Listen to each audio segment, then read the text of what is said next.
ngira ngo hari ikiganiro nigize mbazwaho mu kiganiro cy'ubushize nabajijweho ku bigendanye n'abakobwa badashaka, abasore badashaka bafite amafaranga kandi bafite n'ubwiza.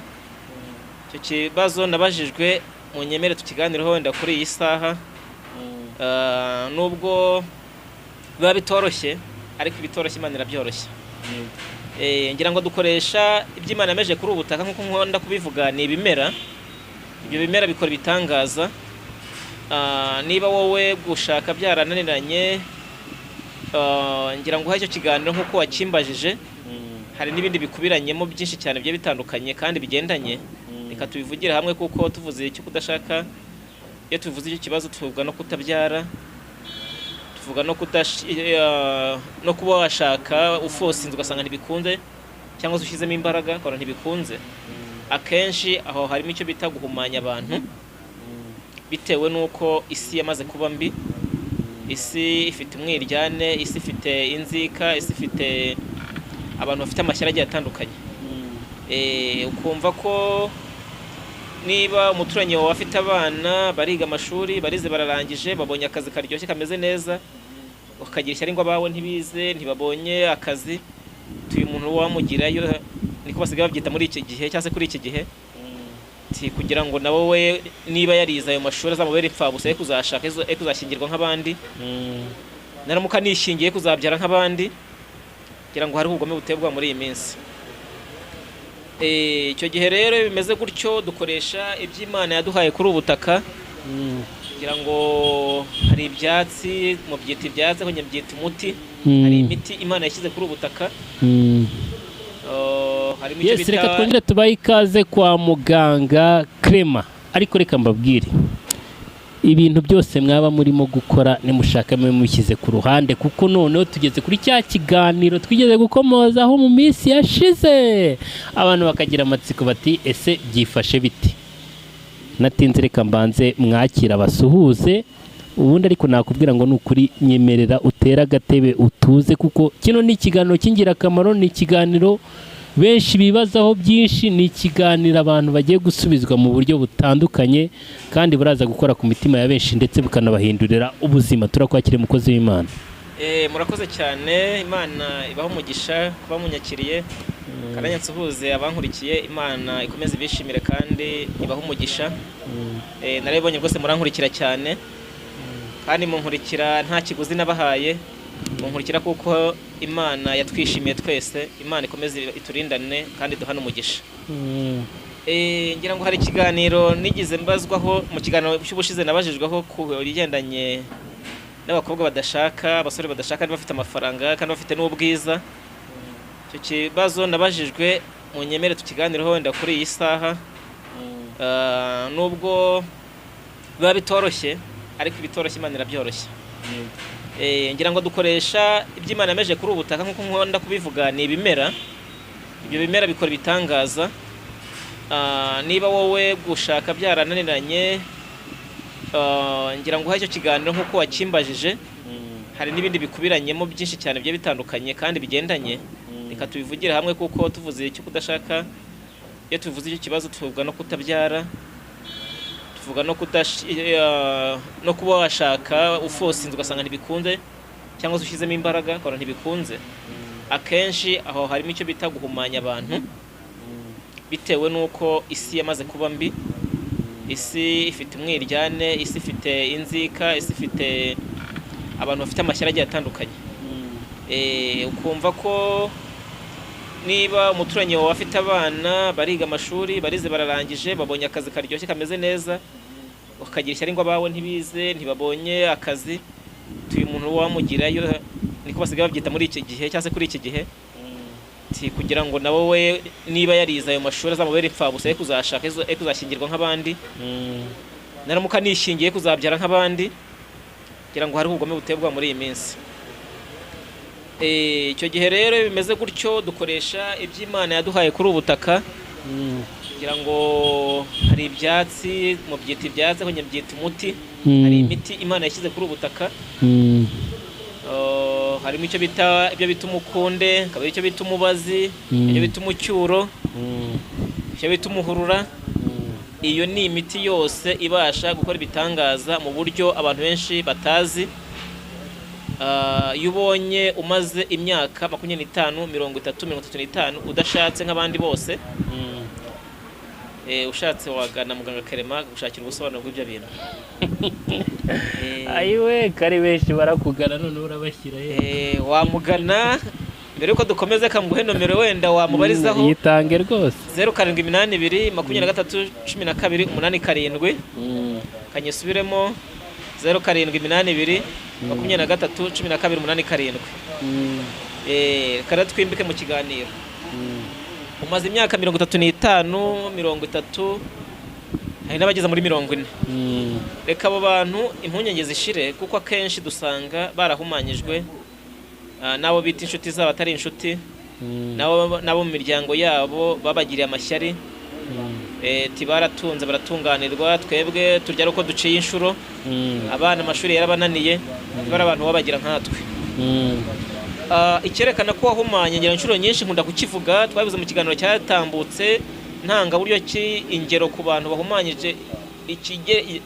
Icyerekana ko wahumanywe, ukanda munsi y'umukondo ibumoso watoneka ukamenya ngo urahumanye. Waba ukunda kugira amazina inshuro nyinshi, menya ngo urahumanye. Amazina ni ukugira kwibagirwa. Nk'iyi telefone ziza turimo tuganira aha ngaha, nkafata ibyo nazanye byose tukagenda nkayisiga aha ngaha. Ngiye kugura imboga mu isoko nkayirambika ku meza aho bacururiza imboga cyangwa imbuto, nkayisiga aho ngaho. Ayo mazina ntabwo apfa kuza gusa, ubanga ubwenge bwawe cyangwa ubwonko buba bwarahumanyijwe. Ukakunda kugira umugongo utazi aho waturutse, ukaburibwa amaguru. Ndabivugaho cyane no ku bakobwa bazinzwe cyangwa abahungu bazinzwe. Ukanda ku maguru yawe yombi, kutubumba mbore.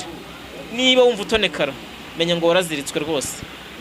Niba wumva utonekara, nibyo bimenyetso byose naguhaye munsi y'umukondo ibumoso, ukumva uri kuribwa, menya ngo urahumanye kandi uburozi bwamaze kwinjira mu mubiri wawe.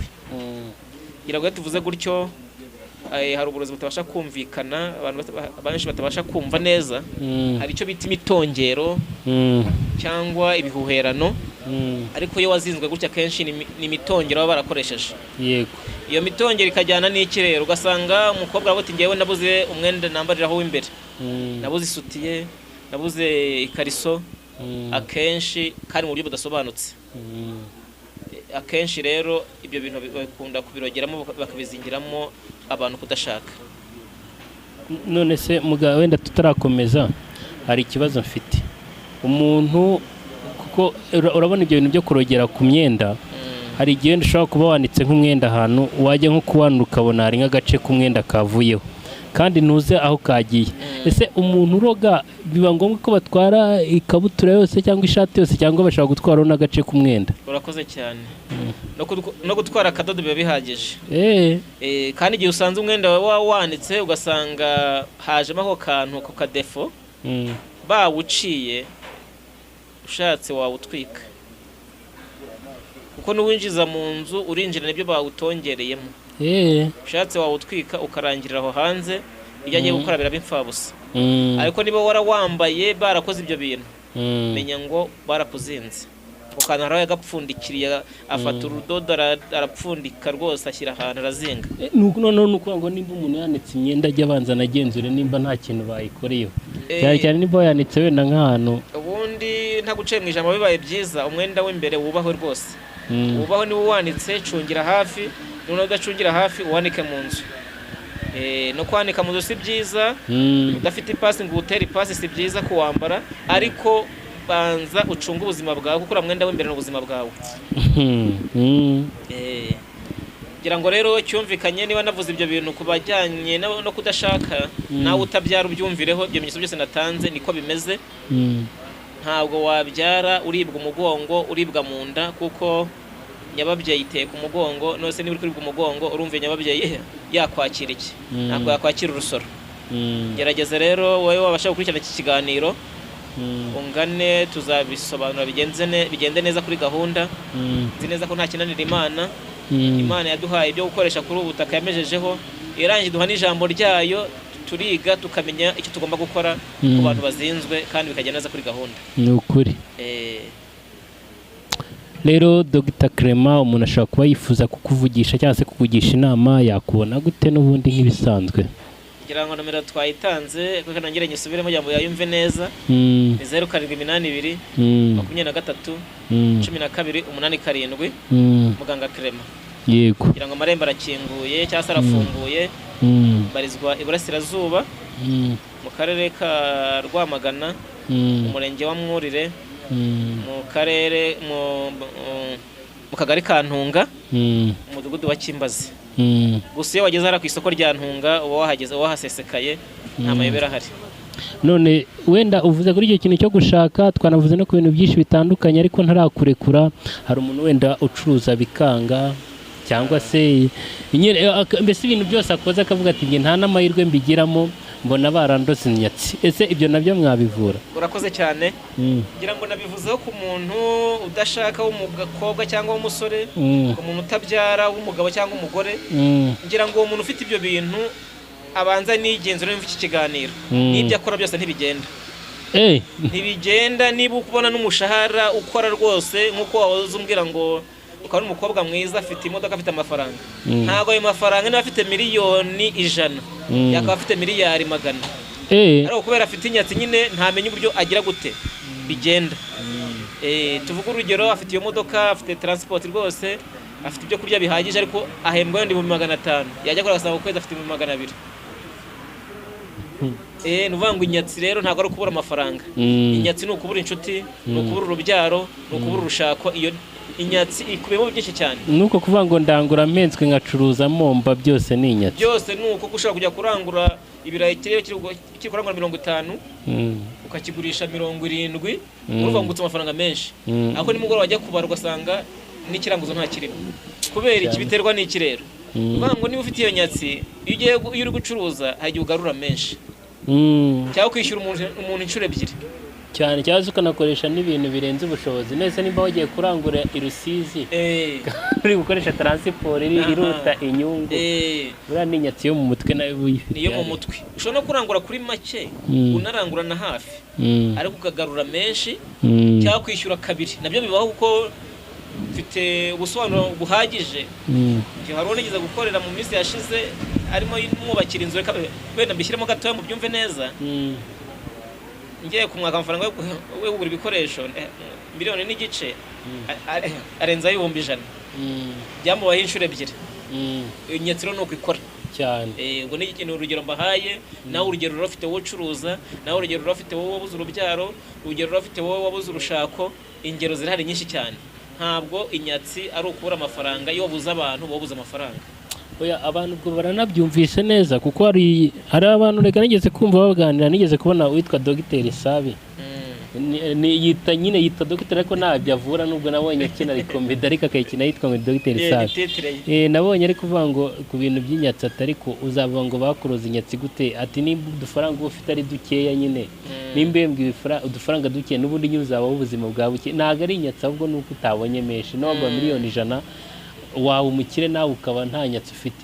Ariko mbise sobanukirwa neza uko inyatsi zikora. Nimba koko wanamugana ufite ya mafaranga ariko ugasanga arimo aragenda guca mu myanya y'intoki, urayakoresha ibitari ngombwa, bari kuyakwiba, uri kuyata, nyine nizo nyatsi. Bashije gusobanukirwa neza buriya. Ibyo ndabafite benshi usanga bati dore mu cyumweru gishize nafite 500. None ntiwambaza n'ibihumbi 5. Uko babyanyeze ntabwo nkuzi.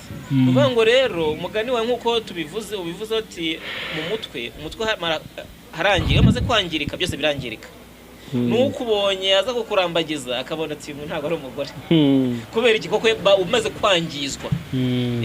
Ukurebye wese abona uri mwiza inyuma ko yamara kugira mwagira n'ibiganiro, agasanga warangiritse cyane. Ugategeza ko yazaza kuvuga ijambo ugaheba, hakazuri nawe bikagenda gutyo.